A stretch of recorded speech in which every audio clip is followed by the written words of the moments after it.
So state your name. Lawrence Edward Epps. Okay. So, where were you born? Chase City, Virginia. When were you born? December 20th, 1930. Okay, so what education did you receive? Did you go to high school or middle school? What did I you do? went to high school. I graduated from high school, and I came to New York, and I went to CCNY, but I had started a new family, so I couldn't continue that. So I was teaching physical ed. But, So you wanted to do phys ed yes. since you were young? Pardon me? Since you were a kid? Well, I used to like it. Yeah, I used to like football and baseball. Oh. Yeah. Okay. All right. So, what are the names of your parents?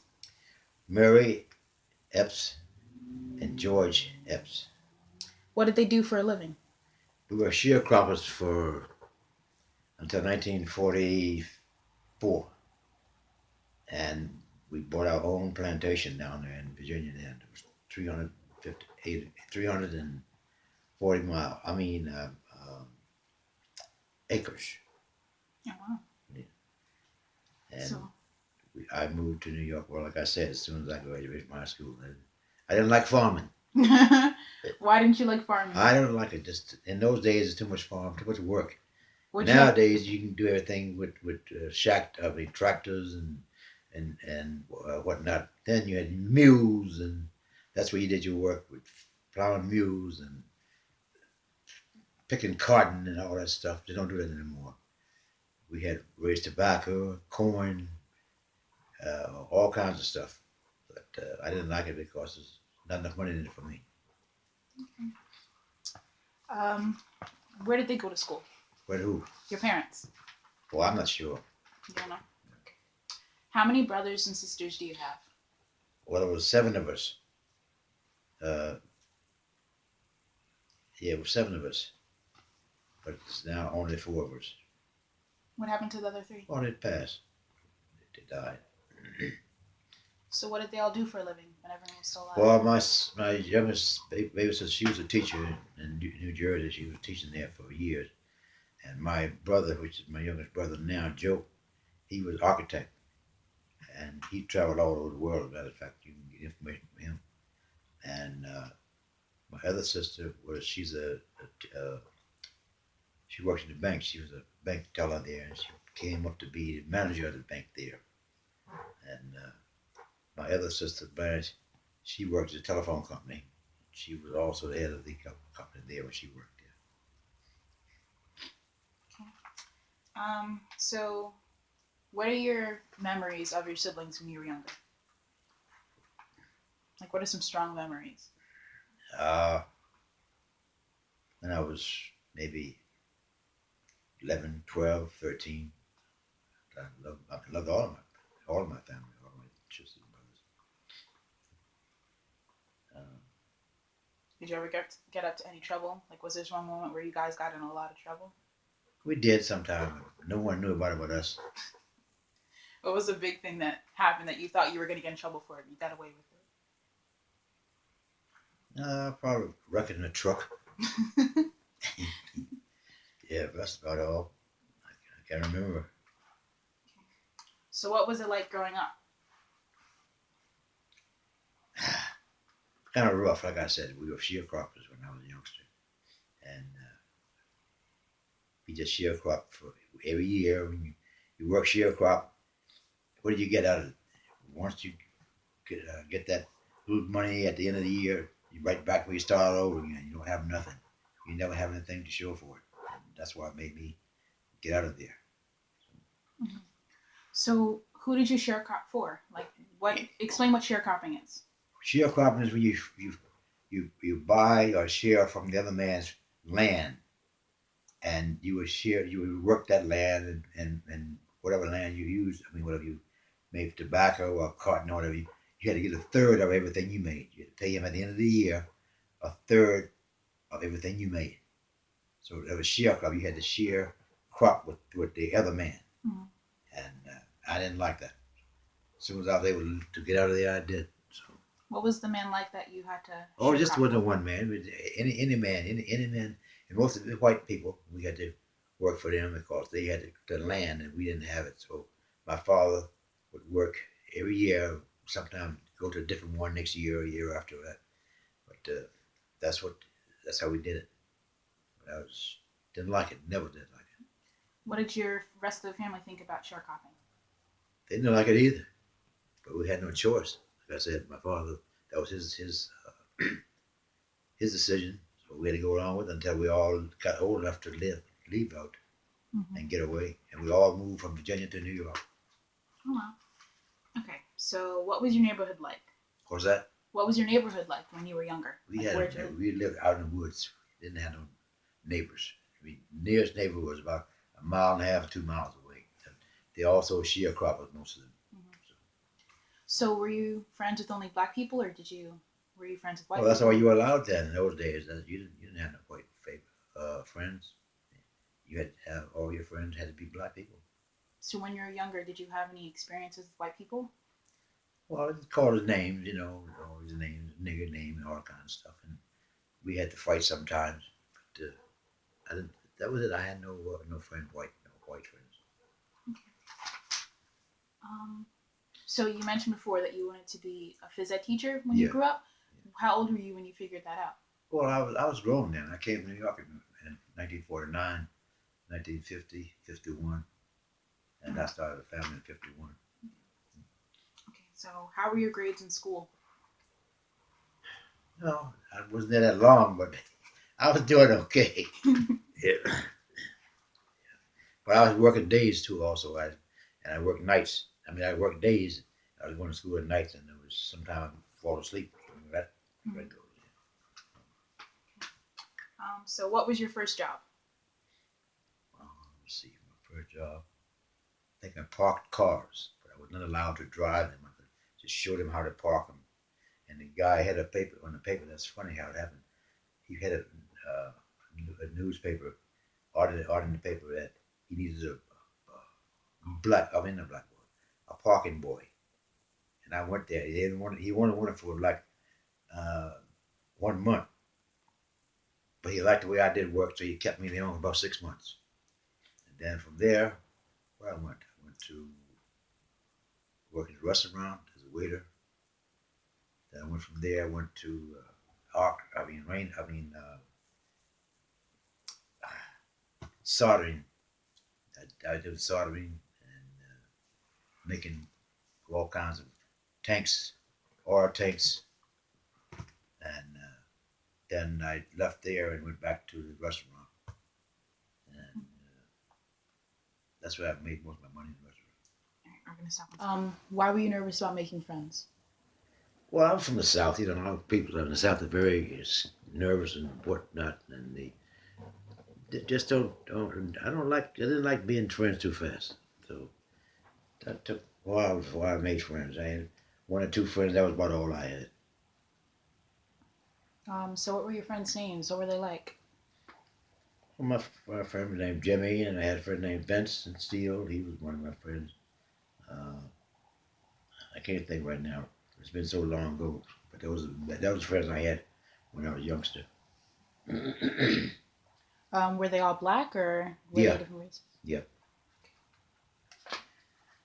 Um, okay, so how did you meet Grandma? That's a while. That's way out. Well, I met her first time I met her when she was married then at the time, and she came in to do some work. I mean, she was sewing to make a dress for somebody. And at the time, I was married at that time also, and she came in, and they knew each other. My wife and her knew each other, and just somehow when she came in the room, I knew that was it. And after about let's see how many years later it happened, I met her again, and she and her husband didn't meet well together. They were she was not happy with him, and he took us to a dance one night with mom and with my wife. We went there, and sure enough, after I started dancing, she liked the way I danced, and we started talking from there. And about 7 or 8 years later, we got back together. Ever since then, so we've been together for I said 50 years. That's how long we've been together. Okay. So where did you guys live when you got married? The project, yeah, out in Rockaway, Rockaway Beach. And then we moved to my friend, I tell you, Steele. He had a house in Brooklyn. So he told us we wanted to move there. We'd stay in the house there. So in the projects, we stayed in his house. So we stayed there for about 2 or 3 years. And that's how we met Mom in 1959. And after that, we got together. And after we bought our house, I bought my house. My first house I bought in St. Albans, 1961. And then that was my first wife. We we uh, we divorced, and I married Mom. And that's how it went from there. Started our own family. So how long did you stay in the home with Grandma in Brooklyn? Oh, we stayed in the house there about what I said, a couple of years, a year or two, and then I went to her. Where she living in Long Island City in the projects, and that's where we left from there. We got together and we moved to St. Albans, and from St. Albans we bought our own house. Well, we came to Jamaica, and I saved the money and bought our own six-family house in Brooklyn, and we stayed up there for 1965 to 1972. We bought this house here. So, does that answer your question? I mean, is that what you want to know? Yeah. Okay. So when did you guys decide to have children? In those days, you didn't really decide on, you didn't plan for children those times. You just had them, and but they were 2 years apart. So we had kids. We had four. Mom and I had four. You know that. So I had two with my first wife. Daughter had 2 kids, and she had 2 kids. So altogether, we Did had. you decide how to name your kids? Mom decided to move to name the kids our 4 kids. That was she wanted everybody to have the same initial, LME. So they all were named with LME. That's what she wanted. So say your kids' names. Just say them. Lawrence, what was it? Lawrence, Mitchell Epps, Laurie Marie Epps, Lee Morgan Epps, and Leonard Michael Epps. I think that's how it was. I think Lee was Larry was Larry Mitchell. I think right, Mitchell. Yeah, that's okay. And Leonard Michael. I know. Yeah, that's it. So did you find the job immediately when you came here? I came to Fresh New York. Yeah. Yeah, my brother he was working in a restaurant. He took me to the restaurant and gave me a job there first. So I got a job pretty much right away. Okay. Did you like your job? Yeah, I made money. Yeah, that was a good job. The restaurant. Yeah. I used to work at a restaurant called London's Sheepshead Bay. London's Sheepshead Bay. It held 3,000 people sit down at one time. That's how big it was. You see like that in Sheepshead Bay now, but it's not the same people anymore. It used to be Lundy Brothers, but now they moved it to like it's so big they made like I mean, the people you go in shopping there, plenty of room in there, a lot of space in there. But that's how when I first started in the restaurant. That was the first job I really got. So what'd you do? I was a waiter. Learned how to talk to people, how to give them tips and everything. That's treat people nice and whatnot. They give you money. That's what I did. So I did for a long time. How long? Oh, I don't remember. was 2 or 3 years there, and I went back. I went I started saying before, I went, as a welder. I learned how to weld. And my brother was working at the chief at the restaurant, and he didn't like it there, so I brought him to the place. I taught him how to weld, and I went back to the restaurant. So I stayed. I stayed at the restaurant for about 5 or 10 years after that. Um, so did you live close to any family members? I know you said when you came. Yeah, with my sisters and my brother, my older brother. He was here when I came, so I stayed with him for a little while until I got my own place. Um, so how did you get along with white people when you came to New York?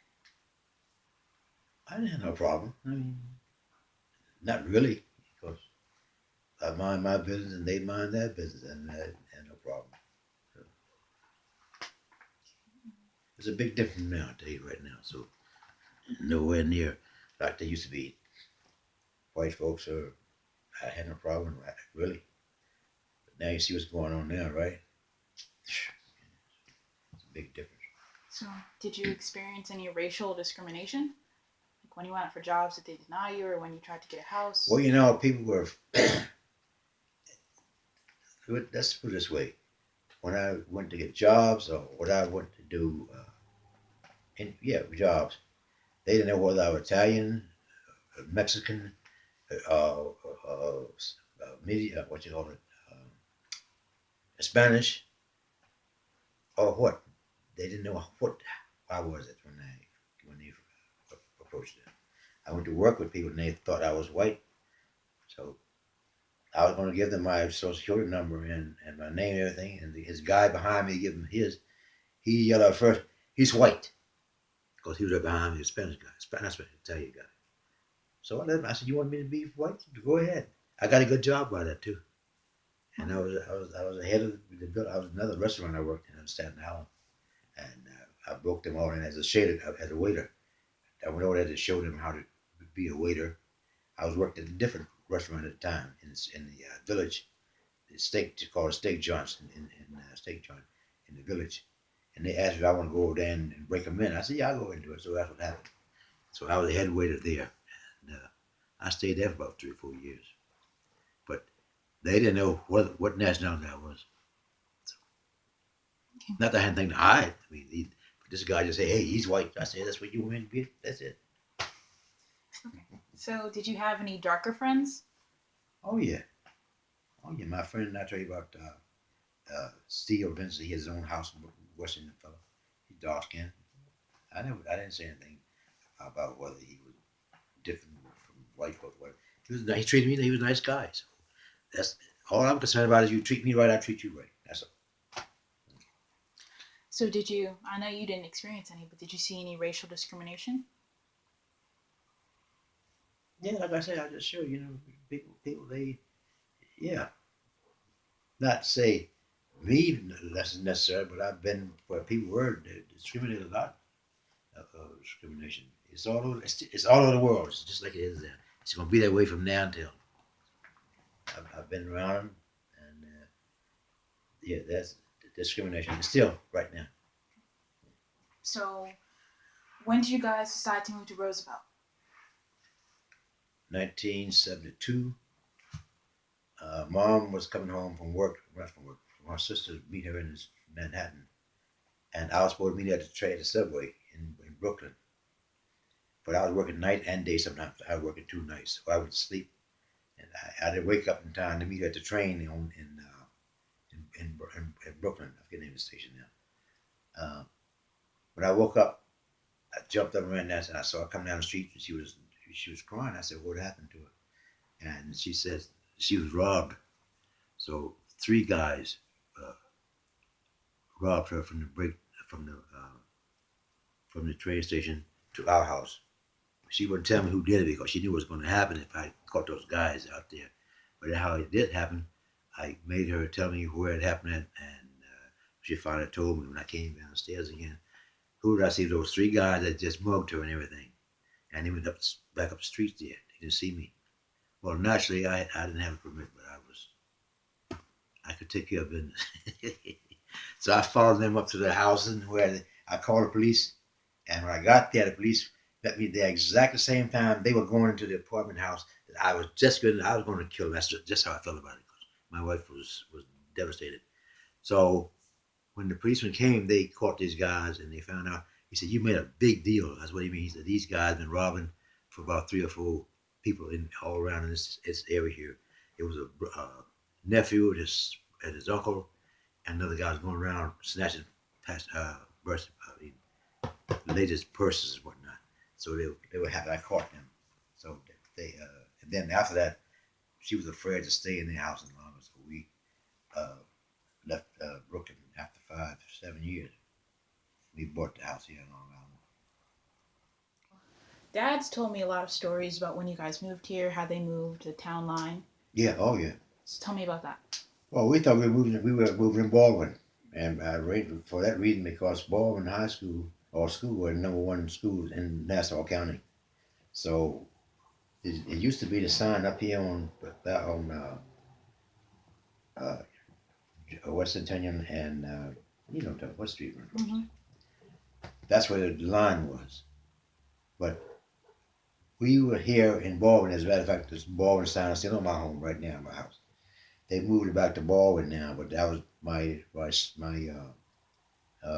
colleges picked up from North Baldwin. They still pick up here from North Baldwin. But we had to send my kids to Roosevelt schools, and they said that's where my school would be. I had to pay taxes in Roosevelt school, but they didn't say we lived in Baldwin. So, but I took them out of the school as soon as I was able to because fights and everything going every day, and naturally because of the skin of that color. And this on black people, they don't know uh, black colors from white sometimes, the Indian colors or whatever. They just light skins. I had the same situation when I was going to school.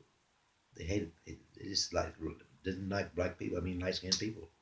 And I had the same situation. You talking about prejudice, prejudice among our own people. And but that's why we came here after mom got moved in Brooklyn. So did they move? Why do you think they moved the town line?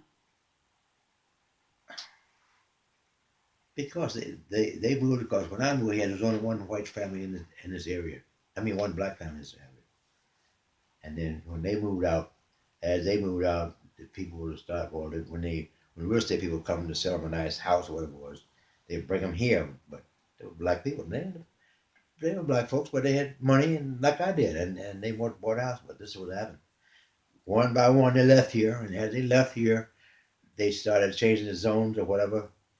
So the white folks from here moved into Baldwin. That's what that way. But now a lot of black folks came to Baldwin, so now they're moving out farther and farther and farther. How far can they go? I mean, they go in the water. You go, that's as far they can go. But Mm-hmm. this will happen, and it happens everywhere.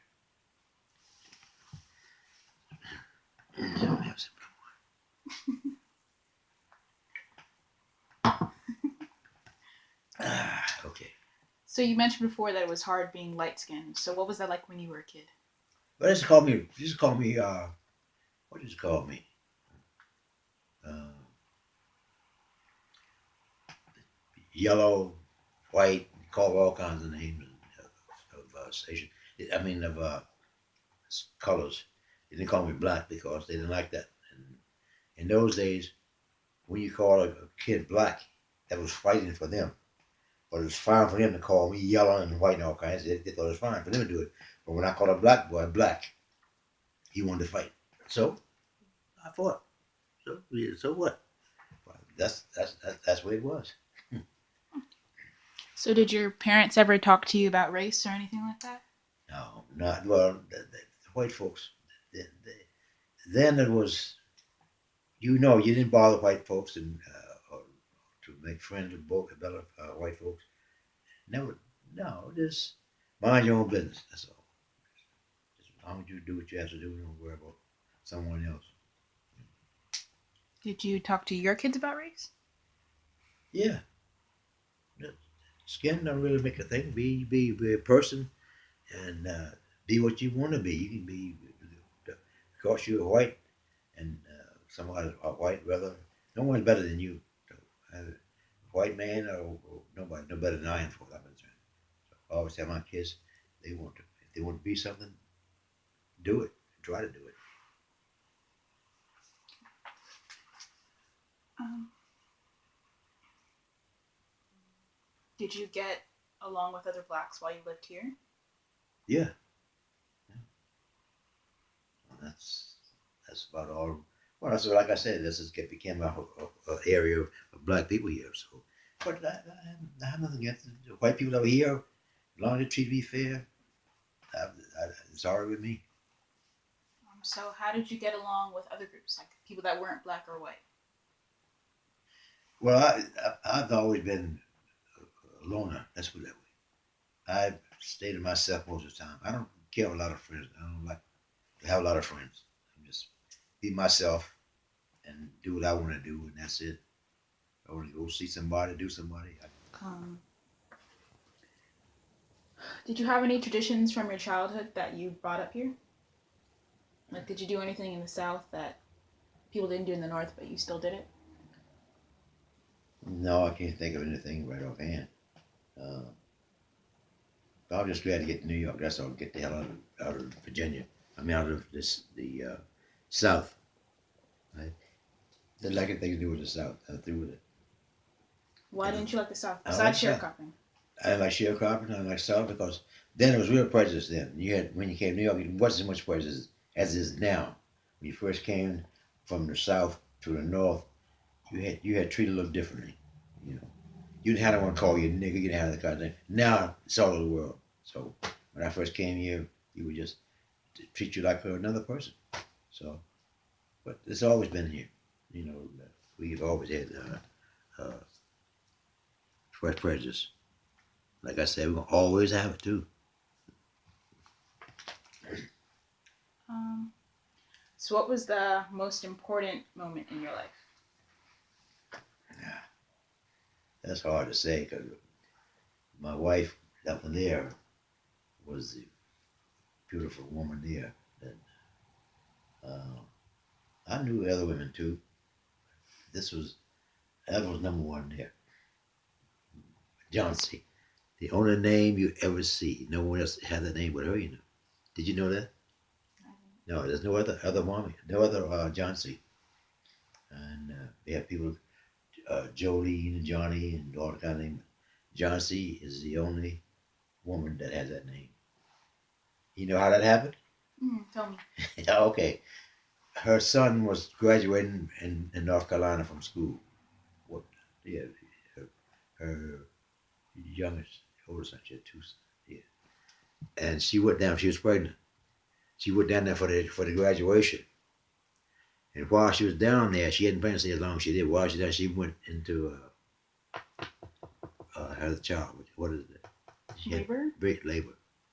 And her uncle was a doctor. His name was John Miller. I think it was John Miller. So they were not allowed to give family, medicine in those days. But he had no choice because she had went to labor there, and so he delivered the baby. And the name they got, his name was John Miller. So to make it a girl, she called him John C. So she named it after her uncle. Instead of calling him John, she said John C. So that's how she got the name of John C. Oh, wow. Yeah, her uncle delivered her. I didn't know that. Yeah. Okay, so is there anything you want to add? To what? What are we spoke about tonight? Yeah. I say I think you're a sweet girl and a smart girl, and you're gonna go places. And believe me, you are going to do exactly what you want to do, and you're gonna do it the right way, because you got a lot of people that love you. Your family, believe all your family love you because you're a sweet girl, and you stay that way and treat people the way you like to be treated. You'll be all right. And I'm gonna make sure you do that as long as I can. Okay. All right. So, all right, I got two more questions. So, what would I be surprised to learn about you? Probably learn about me. I can't think of anything right off shot right now. But I'm a person that believe and treat people like treat me. Oh, wait, I got you. Oh, yeah. Like I said, treat me fair, I'll treat you fair. But if you don't treat me fair, I can other way too. I don't uh, believe in. Well, I do believe in eye for an eye. Really, I do. You treat me wrong, I'm gonna treat you wrong. Those are things you might know about me, but I do like to save money. That's one of the big things. Always save you some money because without money, you can forget it. Okay? I can tell you a little short story. You want to hear? Sure. I used to work in Long Island City. I went to Move it. get Move your hand. y'all back. Okay. Long Island City, and I was on the way home to get on the train and come home. I looked at my pocket. I didn't have a dime in it, not even one dime. Then I think the subway was a 10 cent then to ride, and that was the only dime I had in my pocket. I made my mind after I got home, I would never be without money in my pocket again. Never. So I make sure that I always have some money in my pocket. Okay? Is that Okay. something surprise about me? Yeah. Okay. All right. Okay, we're done. No one's better than you. White man or nobody, no better than I am for that concerned. So I always tell my kids, they want to, if they want to be something, do it.